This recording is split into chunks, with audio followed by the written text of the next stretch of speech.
아이가 하루 종일 유튜브 보고 게임만 해요. 괜찮은 걸까요?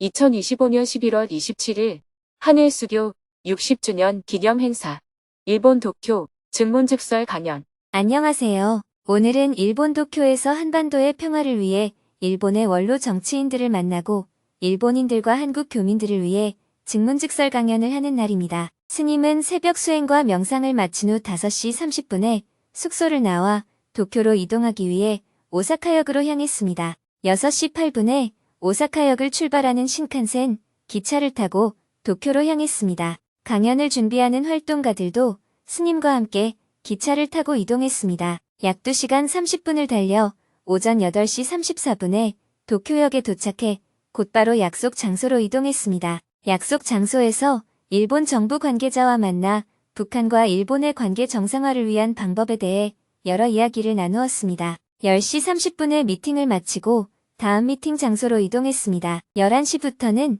일본의 원로 정치인들을 만나 미국과 중국의 패권 다툼 시대에 한국과 일본이 어떻게 협력하면 좋을지에 대해 많은 대화를 나누었습니다. 또한 동북아 지역의 안정을 위해서는 무엇보다도 북한과 미국, 북한과 일본 간의 관계 정상화가 매우 중요하다고 강조했습니다. 미팅을 마치고 스님은 일본어 통역 증문즉설 강연을 하기 위해 강연장으로 향했습니다. 오늘 강연이 열리는 곳은 니포리 써니홀입니다. 도쿄 니포리역에서 도보로 약 2분 거리에 위치한 다목적 문화 공간입니다. 니포리 지역 자체가 한국인 밀집 주거 지역이어서 한국 음식점과 가게들이 많아 강연을 홍보하기가 용이했다고 합니다. 강연장에는 많은 봉사자들이 강연 준비에 여념이 없었습니다. 봉사자들과 반갑게 인사를 나눈 후 대기실로 향했습니다.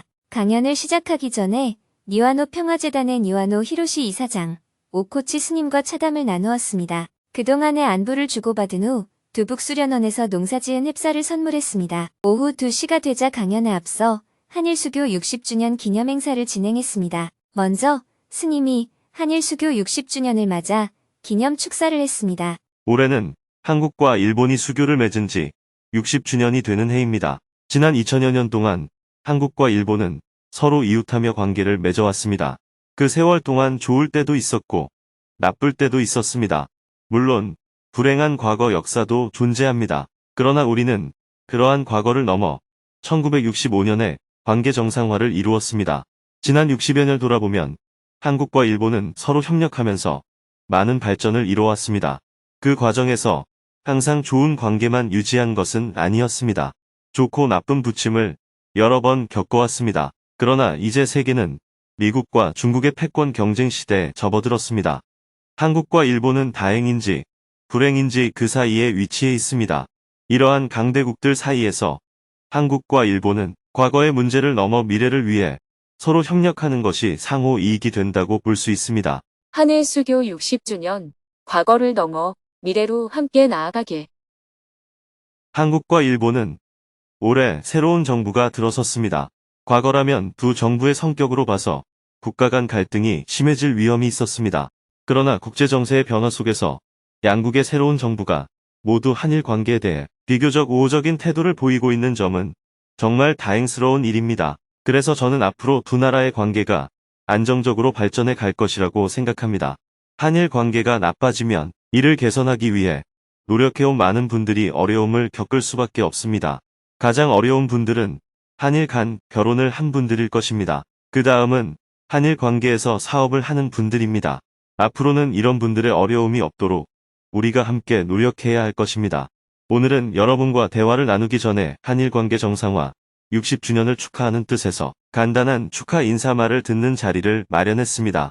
니와노 평화재단 이사장님, 오코치 스님 그리고 아스카 신용조합 이사님 이렇게 세 분이 축사를 하러 와주셨습니다. 바쁘신 와중에 이 자리에 참여해주신 세 분을 큰 박수로 환영해 주십시오.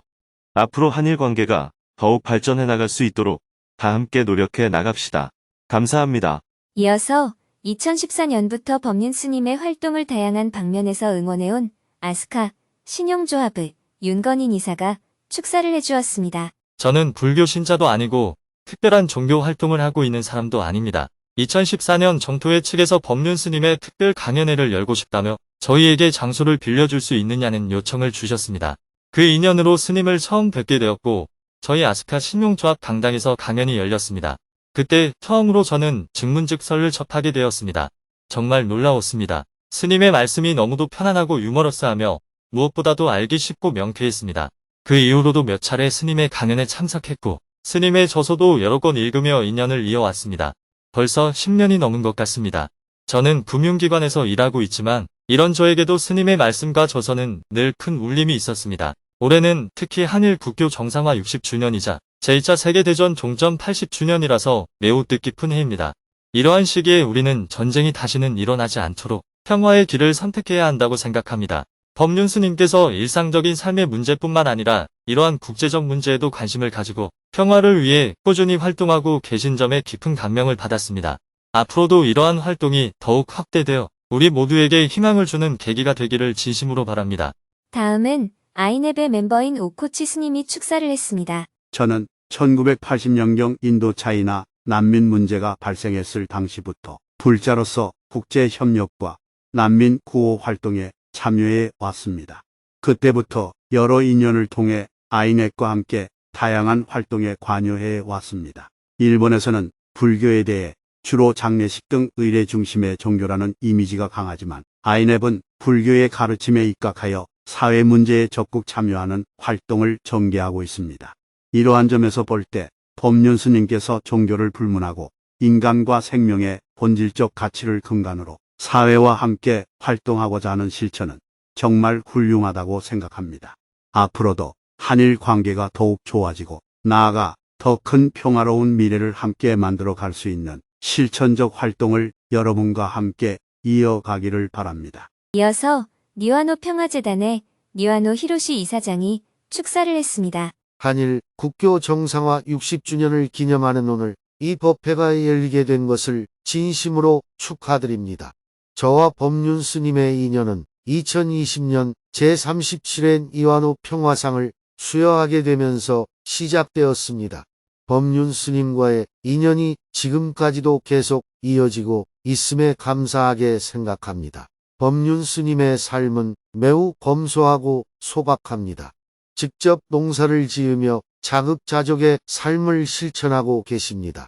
사실 오늘 이 자리에서도 스님께서 올가을에 수확한 쌀을 선물로 주셨습니다. 감사드립니다. 하지만 스님의 활동은 그 검소한 생활과는 대조적으로 매우 다방면에 걸쳐 활발하게 이루어지고 있습니다. 그래서 당시 스님께 평화상을 수여하는 사유에 스님의 모든 활동을 다 담을 수 없을 정도였습니다. 법륜 스님은 스스로의 삶은 검소하게 살되 사회를 향해서는 풍요로움을 실현하고자 하십니다. 그 정신은 불교의 자비와 지혜에 근거한 것이며 저희는 깊이 감명받고 있습니다. 한일 양국의 우호 관계가 앞으로 더욱 깊고 견고하게 이어지기를 바라며 이 자리에 함께해 주신 모든 분들의 건강과 평안을 진심으로 기원합니다. 내빈들의 축사가 끝나자 한사랑 한국무용연구소에서 축하 공연으로 한국 무용 공연을 선보였습니다. 풍물 소리에 맞춰 경쾌한 율동이 흥을 돋우자 큰 박수와 환호가 쏟아졌습니다. 스님은 재능 기부로 공연을 해준 한사랑 한국무용연구소 단원들을 위해 감사의 마음을 전하고 무대 위에서 기념사진을 찍었습니다. 스님을 소개하는 영상을 일본어 자막과 함께 상영한 후 스님이 무대 위로 걸어 나왔습니다. 큰 박수가 쏟아지는 가운데 스님과 통역사가 무대 위에 나란히 앉았습니다. 먼저 스님이 인사말을 하며 대화를 시작했습니다. 오늘 우리의 대화 주제는 제가 아니라 여러분이 정합니다. 일반적인 강연은 강사가 주제를 정하지만 증문즉설은 청중이 주제를 정합니다. 여러분이 이야기하고 싶은 것은 무엇이든 손을 들고 말씀하시면 됩니다. 주제에는 아무런 제한이 없습니다. 자, 그럼 누구든지 이야기를 꺼내보세요. 이어서 차례대로 손을 들고 스님에게 질문을 했습니다. 1시간 30분 동안 6명이 손을 들고 스님과 대화를 나누었습니다. 그중 한 명은 초등학교 4학년 아이가 하루 종일 유튜브를 보고 게임을 해서 고민이라며 어떻게 아이를 교육하면 좋을지 스님에게 조언을 구했습니다. 아이가 하루 종일 유튜브 보고 게임만 해요. 괜찮은 걸까요? 저는 초등학교 4학년 아이가 한 명 있습니다. 그런데 아이가 하루 종일 휴대폰으로 유튜브를 보거나 게임만 합니다. 제가 아이를 훈계하는 일이 별로 없는데 공부를 시키려다가 아이를 엄하게 대하고 말았습니다. 조금은 험악하게 대한 것 같기도 합니다. 이런 경우 아이를 어떻게 대해야 할지, 교육을 어떻게 시켜야 할지 가르쳐 주시면 좋겠습니다. 아이가 없는 스님한테 그걸 물으면 어떡해요? 질문자는 어릴 때 뭘 좋아했어요? 텔레비전 보는 걸 좋아했어요? 만화책 보는 걸 좋아했어요? 텔레비전 보는 걸 좋아했습니다. 그러면 부모님이 그대로 놔두었습니까? 아니면 말렸나요? 말렸습니다. 부모님이 그만하라고 할 때 그만했습니까? 아니면 더 하고 싶었습니까? 더 하고 싶었습니다. 그런데도 지금 잘 살잖아요. 여러분 중에도 나이가 60살쯤 되는 분들은 아마 어릴 때 만화책을 많이 봤을 거예요. 너무 많이 봐서 부모님이 만화책을 뺏어서 불태워 버리는 일도 있었을 겁니다. 어떤 집은 아이가 TV를 너무 많이 봐서 부모가 TV를 부숴 버린 일도 있었을 거예요. 아이들은 원래 노는 것을 좋아합니다. 놀면서 지능이 발달하기도 해요. 그래서 놀고 있는 아이를 볼 때 아이가 잘못하고 있다는 생각을 안 해야 합니다. 재미있겠다. 이렇게 생각해야 해요. 아이에게 말을 걸 때도 왜 공부 안 하고 게임하니? 하고 짜증을 내기보다는 그거 재밌니? 하고 부드럽게 접근하는 것이 좋습니다. 질문자가 아이를 엄격하게 대하는 이유는 아이의 행동이 못마땅하기 때문입니다. 그러나 아이가 게임을 좋아하는 것은 아주 당연한 일이에요. 그러니 아이에게 말을 걸 때 그거 재밌니? 하고 가볍게 접근하는 것이 좋아요. 조금 더 지켜보다가 아이의 정도가 조금 심하다 싶으면 그때 대화를 시도하면 됩니다. 아빠도 어릴 때 텔레비전이나 만화를 좋아했다. 그런데 아빠가 커서 보니까 그것만 해서는 안 되고 공부도 해야겠더라. 지금은 게임이 좋지만 나중에 커서 어른 역할을 하려면 공부도 조금 필요하단다. 이렇게 아이가 게임을 좋아하는 것을 자연스러운 일로 인정한 다음 그래도 공부를 조금은 해야 한다 하는 입장에서 대화를 하면 저절로 아이에게 엄격한 말을 하지 않게 됩니다. 아이와 상담할 때 게임하지 마라 하는 목표를 갖고 대화를 시작하면 끝에 가서는 아이와 다투게 됩니다. 아이와 대화하려면 먼저 아이의 이야기를 들어보고 그래, 더 해라. 이렇게 말할 자신이 있어야 합니다. 부모는 아이와 대화하는 거야 라고 생각하며 아이를 부드럽게 대한다고 여기지만 이미 목표와 결론이 정해져 있기 때문에 아이는 대화한다고 느끼지 못합니다. 아이들이 볼 때는 그 결론은 절벽과 같습니다. 그건 대화가 아니에요. 부드러운 명령일 뿐입니다. 감사합니다. 잘 알았습니다. 계속해서 질문이 이어졌습니다. 눈을 뜨고 하는 명상도 붓다의 가르침인지 궁금합니다. 97세 친정어머니를 돌보면서 직장도 함께 다니는 것이 힘듭니다. 스트레스 없이 어머니를 돌볼 수 있는 방법을 알려주세요. 한국인 남편이 집을 나간 지 3년이 되었습니다. 어떤 마음으로 살아가야 할까요? 노후에 자식과 함께 살아야 할까요? 혼자 사는 게 좋을까요? 프리랜서로 일하고 있는데 고객의 일하는 방식이 틀렸다는 생각이 자꾸 듭니다. 고객의 생각을 수용하고 같이 일을 해야 할까요? 더 질문을 하고 싶은 사람들이 있었지만 약속한 90분이 다 되었습니다. 아쉽지만 다음 일본 방문 때 다시 만날 것을 기약하며 큰 박수와 함께 강연을 마쳤습니다. 곧바로 무대에서 책 사인회를 했습니다. 참석자들은 일본어로 번역된 스님 책을 한 권씩 들고 줄을 섰습니다. 스님은 한 명씩 눈을 맞추며 인사를 나누었습니다. 강연을 준비한 봉사자들과 기념사진을 찍은 후 오후 4시에 강연장을 나왔습니다.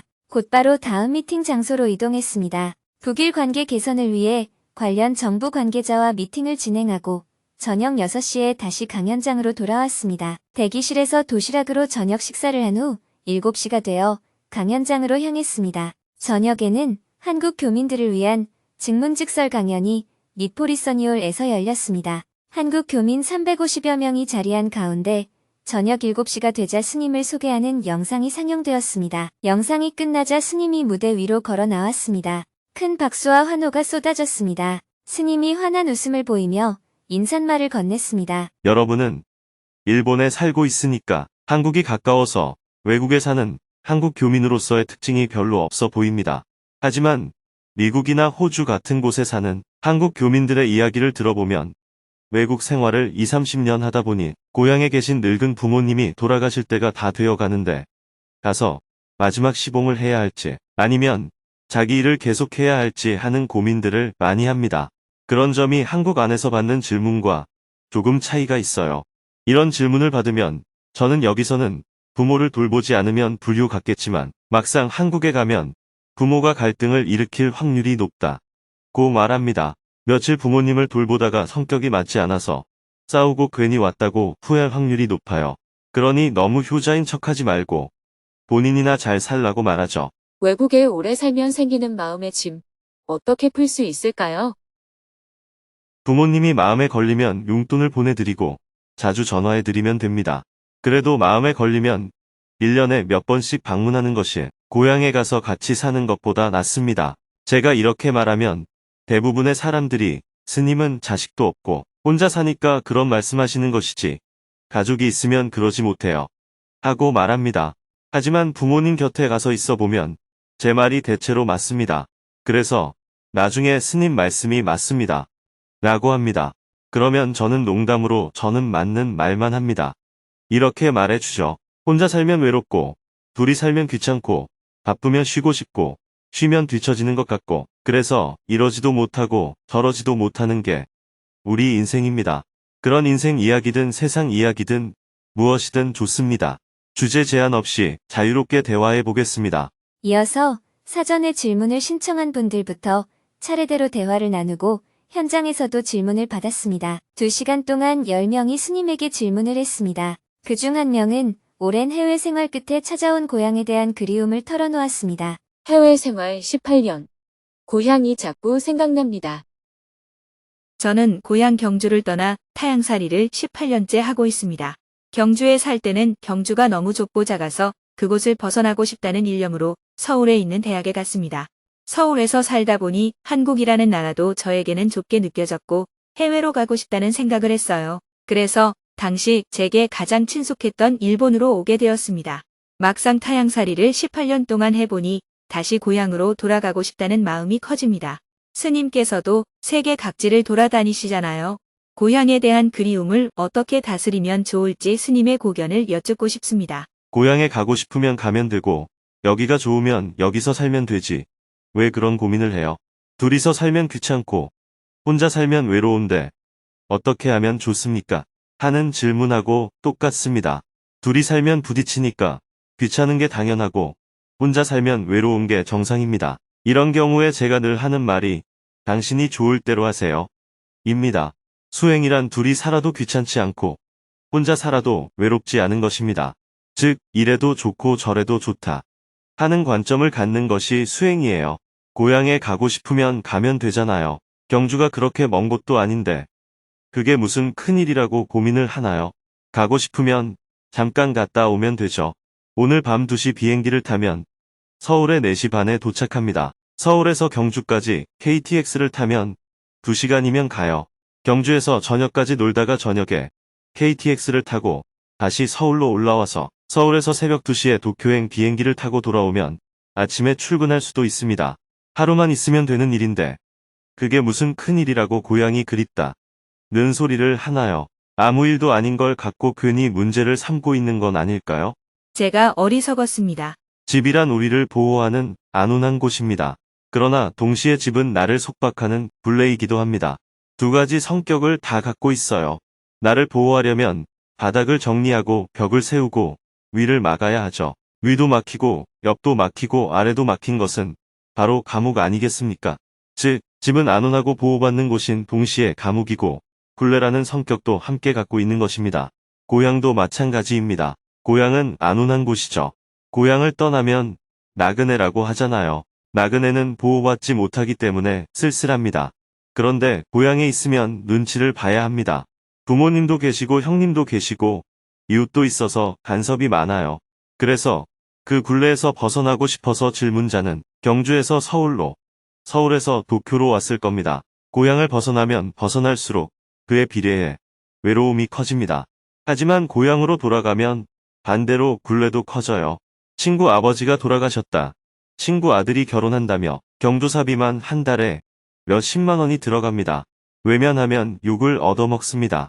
여기에 있으면 괜찮지만 고향에서는 서로 다 아니까 옷을 어떻게 입어도 말이 나오고 차를 가지고도 그 집 아들 돈 벌었더라. 그 집 아들 망했나 보더라. 이렇게 온갖 얘기를 합니다. 고향이란 이런 속박과 안온함을 동시에 갖고 있는 거예요. 속박이 싫어서 나오면 외로우니 또 다른 집을 찾아 들어갑니다. 그런데 그 집에 들어가서 살면 또 속박이 느껴져서 더 나은 곳을 찾아 떠나게 되죠. 이렇게 이 집 갔다 저 집 갔다 하면서 옮겨 다니는 것을 가출이라고 합니다. 반면에 집이 안온한 곳인 동시에 나를 속박하는 곳이라는 본질을 깨닫고 돌아갈 집을 아예 없애버리는 것을 출가라고 합니다. 출가는 자신이 떠나온 집과 돌아갈 집을 불살라 버리는 거예요. 저는 출가를 했기 때문에 어디에 가서 살아도 괜찮고 질문자는 가출을 했기 때문에 어디에 가서 살아도 이런 문제가 생기는 것입니다. 고향을 떠나는 행위는 같아도 본질은 다르죠. 어디를 같이 비교하려고 하나요? 명쾌한 말씀에 감사드립니다. 오늘 정말 가벼운 마음으로 두 발 쭉 뻗고 잘 수 있을 것 같습니다. 출가한 사람은 둘이 있으면 둘이 있어서 좋고 혼자 있으면 혼자 있어서 좋습니다. 가족과 있으면 오랜만에 가족과 함께여서 좋고 혼자 있으면 귀찮지 않아 좋습니다. 일본에 오면 일본이 좋고 한국에 가면 한국이 좋아야 합니다. 시골에 가면 시골이 좋고 히말라야에 가면 불편한 대신 공기 좋고 물 좋고 도시에 오면 공기 나쁘고 물 나쁘고 사람이 많지만 편리합니다. 모든 곳에는 이런 면도 있고 저런 면도 있는 것입니다. 그런데 여러분은 여기 오면 저기 생각나고 저기 가면 여기 생각나는 거예요.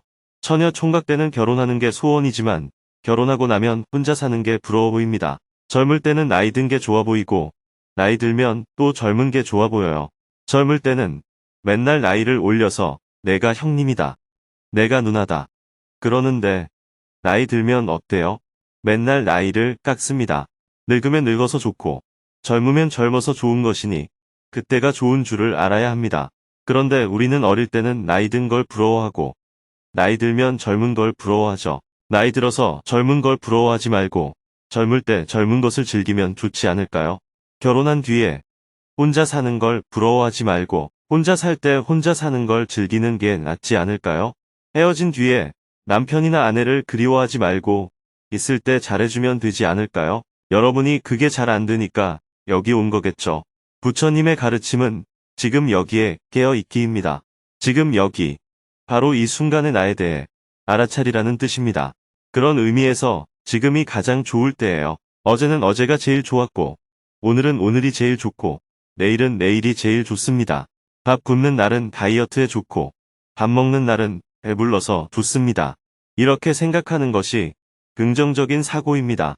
그런데 여러분 대다수는 부정적인 사고를 가지고 있습니다. 부모님이 살아계시면 모셔야 한다고 힘들어하고 부모님이 돌아가시면 그립다고 옵니다. 어떻게 해도 늘 문제인 거예요. 있으면 있어서 문제고 없으면 없어서 문제예요. 한국에 있으면 일본 가는 게 소원이고 일본에 오면 고향 가는 게 소원이라고 합니다. 이걸 경상도 말로 뭐라 그러는지 알아요? 디비 쫀다고 해요. 질문자는 디비 쪼지 마시고 여기서 지금 이 순간을 만끽하세요. 경주에 가고 싶으면 언제든지 가세요. 고향에 있는 부모님을 그리워하지만 말고 그리우면 직접 가보면 됩니다. 감사합니다. 잘 알았습니다. 계속해서 질문이 이어졌습니다. IT 개발자로서 AI가 발달함에 따라 직업을 잃게 될까 두렵습니다. 어떻게 하면 좋을까요? 내가 하는 선행이 정말 타인을 위한 것일까요? 이타적인 성향은 선천적으로 타고나는 것일까요? 조선학교보다 한국학교에 딸아이를 보내고 싶습니다. 막말을 하고 상대를 고치려는 남편과 어떻게 살아야 할까요? 좋은 사람과 헤어져서 너무 괴롭습니다. 어리석은 육아를 반성하고 아들에게 사과하는 마음을 전하고 싶은데 무슨 말이 좋을까요? 스스로를 일본 사람이라고 생각하는 아들이 섭섭합니다. 이렇게 키우는 게 맞을까요? 인력이 부족하여 요양원에서 하는 일이 너무 힘듭니다. 어떻게 마음을 다스리죠? 잘하고 싶은데 뜻대로 안 되는 걸 아이가 힘들어합니다. 어떤 말을 해줄 수 있을까요? 질문에 대해 모두 답변한 후 마지막으로 스님이 닿는 말씀을 해주었습니다. 재미있으셨습니까? 네, 어떤 문제든 내 마음에 안 든다. 관점에서 보면 전부 다 문제입니다. 남편도 문제고 부모도 문제고 아이도 문제고 세상도 문제예요. 그런데 조금 자세히 살펴보면 다 그럴 만한 이유가 있어서 그런 일이 일어나는 겁니다. 남편이 짜증을 내는 것도 그 사람의 성장 배경을 살펴보면 그렇게 행동할 수밖에 없고 아이가 그렇게 반응하는 것도 마찬가지예요. 이렇게 자세히 보면 별 문제가 아닙니다. 고양이는 고양이처럼 행동하고 개는 개처럼 행동하는데 왜 둘이 다른 행동을 하지? 하고 생각하기 때문에 갈등이 생기는 겁니다. 그런데 자세히 보면 둘은 종류가 다른 동물이에요. 아, 그래서 개는 저렇게 행동하고 고양이는 이렇게 행동하는구나. 이렇게 이해하고 보면 아무 문제가 아니에요. 무슨 일이든 조금만 자세히 보면 별일이 아닙니다. 지금은 큰일 같지만 알고 보면 별일 아닙니다. 저와 대화를 나눠보니 조금 전까지만 해도 죽을 듯이 힘들었던 일이 지금은 별일 아니게 느껴지시죠? 별일 아니다 하는 것을 유식한 말로 하면 바로 공이에요. 반대로 얼핏 보면 무슨 큰 문제라도 있는 것처럼 보이는 것이 색입니다. 반야심경에서 색즉시공 공즉시색이라는 말을 들어보셨죠? 한문으로 써놓으면 괜히 어려운 얘기 같지만 별거 아니에요. 얼핏 보면 문제가 있어 보이지만 자세히 보면 아무 문제가 없다는 뜻입니다. 이 세상 모든 문제가 다 그렇습니다. 흥분해서 보면 큰 문제가 생긴 것 같지만 자세히 보면 별일 아닙니다. 지금은 대단한 문제 같아 보여도 시간이 지나면 별일 아니에요. 그래서 제일 큰 깨달음은 별일 아니다 하고 아는 것입니다. 남자친구가 떠났을 때는 큰일 같겠지만 시간이 지나 더 좋은 사람을 만나면 옛날 그 일은 별일이 아니게 되잖아요. 지나고 보면 별일 아닌 것을 처음부터 별일 아닌 줄 알면 얼마나 좋을까요? 그런데 여러분은 꼭 실컷 괴로워하고 난 뒤에야 별일이 아닌 걸 알게 됩니다. 그래서 별일 아니다 하고 깨닫는 게 가장 중요합니다. 여러분도 오늘부터 집에 가셔서 별일인 것처럼 느껴지는 일을 잠깐 숨을 고르며 가만히 살펴보세요. 이 일을 1년 후에 돌아보면 어떨까? 2년 후에 돌아보면 어떨까? 다른 사람에게 일어난 일이었다면 내가 어떻게 바라볼까? 이렇게 가만히 살펴보고 나면 다 별일 아닙니다. 남편이 죽으면 별일일까요? 시집 한 번 더 갈 수도 있으니 좋잖아요. 안 가더라도 혼자 살면 얼마나 좋아요? 그렇다고 그 사람 보고 죽으라고 할 수는 없잖아요. 본인이 알아서 죽는 걸 우리가 어쩌겠어요? 제가 이렇게까지 말하는 이유는 세상에 일어나는 일은 다 일어날 만한 상황이 돼서 일어나는 것이기 때문입니다. 안 일어나면 물론 좋겠지만 이미 일어나 버린 걸 어떡하겠어요? 그러니 먼저 놀란 마음을 진정시키세요. 이것을 평정심이라고 합니다. 그리고 차분히 들여다보면 다 별일 아님을 알게 됩니다. 지나고 보면 별일 아니라는 관점에서 여러분이 자기 인생을 바라보면 이민 생활이든 결혼 생활이든 다 잘해 나갈 수 있습니다. 여러분은 자꾸 나는 특별해야 한다 하면서 인생을 특별한 것으로 생각하고 있어요. 인생은 단순합니다. 배고프면 밥 먹고, 졸리면 자고, 아침에 일어나면 일하고, 점심이 되면 밥 먹고, 밤이 되면 자고, 그러는 게 인생입니다. 다람쥐와 토끼도 다 그렇게 사는데 왜 사람만 특별하려고 해요? 그래도 다람쥐와 토끼보다는 사람에게 재밌는 일이 더 많습니다. 삶에 재미를 붙여보세요. 참 신기하네. 정말 재미있다. 이런 관점으로 바라보십시오. 한 직장에 오래 다니는 게 좋을까요? 여러 직장을 옮겨 다니는 게 좋을까요? 평생 한 직장을 다녀도 되지만 여기저기 바꿔 다니는 것도 괜찮지 않나요? 이 세상에 태어나서 왜 한 가지 일만 하다가 죽으려고 합니까? 이 일도 해보고 저 일도 해보고 여기서도 살아보고 저기서도 살아보세요. 일부러 그럴 필요는 없지만 그럴 형편이 되면 그것도 괜찮다는 겁니다. 저는 같은 방에서 이틀을 자지 않는 날이 대부분이에요. 매일매일 떠돌이 생활을 합니다. 구경을 많이 할 수 있으니 좋잖아요. 이 집에도 가보고 저 집에도 가보고 이 방에서도 자보고 저 방에서도 자보니까 얼마나 좋습니까? 늙어서 못 다니게 되면 그때는 한 방에서 가만히 지내면 됩니다. 관점을 조금만 바꾸면 여러분의 삶도 좀 더 편안해질 수 있습니다. 여러분 모두 행복한 삶을 살아가시길 바랍니다.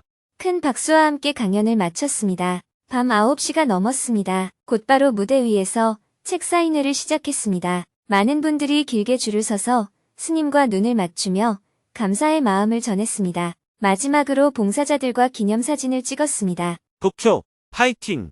스님은 봉사자들에게 감사의 마음을 전한 후 한국으로 가는 비행기를 타기 위해 도쿄 하네다 공항으로 향했습니다. 공항에 도착하여 수화물을 붙이고 출국 수속을 한 후 탑승구 앞에서 업무를 보며 하루 일과를 마무리했습니다. 내일은 새벽 2시에 도쿄 하네다 공항을 출발하여 인천 공항에 도착한 후 오전에는 정토사회문화회관에서 박진도 교수와 미팅을 하고 오후에는 순천으로 이동하여 김민혜 목사님이 운영하는 사랑 어린 마을 배움터에 들러 선생님들과 대화를 나누고 저녁에는 광주에서 행복한 대화, 증문즉설 10번째 강연을 이어갈 예정입니다.